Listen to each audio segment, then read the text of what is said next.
sir. Hindi na panaga na. Pero dito ako believe. Ayan oh. Nabayag mat kayam sir, ang lang atatta lang. Impossible naman na ganyan lang yan. Oh. Paglalaki.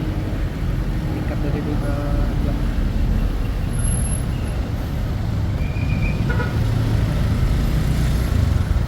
hindi na lang kita verify mo din tiyo mata.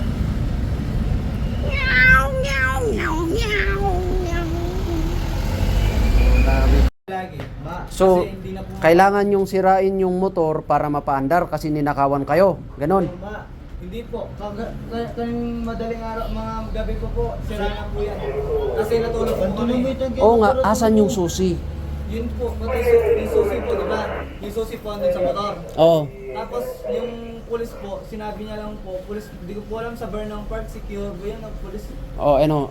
Yun po, sinabi niya lang po na may pumunta sa motor namin. Tapos, Yun, sa parkingan ba yun, sir? dyan sa parkingan dito, sa may ban. Tinatanong, Hindi ko po kasi alam. kung parkingan ba yan o ano yan? Yun yung, hindi ko alam sir kung pulis yun, hindi ko pwedeng sabihin. Yun yun sir, sinabihan niya lang na pumunta sa motor namin. Tapos ngayon, Hindi pulis yun kasi kung pulis at nakita na kinukuha yung motor nyo, hinuli niya. Or kinuha niya yung susit, ibabalik sa inyo. Ganon yun. Tignan ko. Wait lang po, tignan po yung ito. Tapos yung ano sir, yung bag namin sir, wala.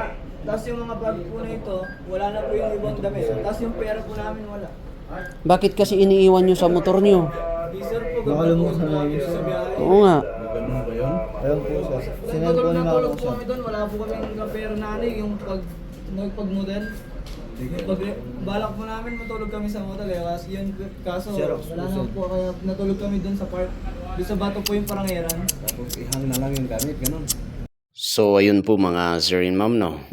Napara ng tropa natin itong isang motorcycle bearing no plate at wala pang helmet yung kanyang angkas, and na find out lang na ganito po ha.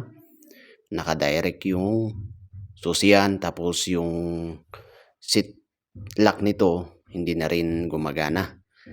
Wala na tayong choice. Wala silang driver's license, walang dalang ORCR and proof of ownership. Yan. Ganyan pa yung laman. So, naka-safe keep muna sa ating opisina itong motor.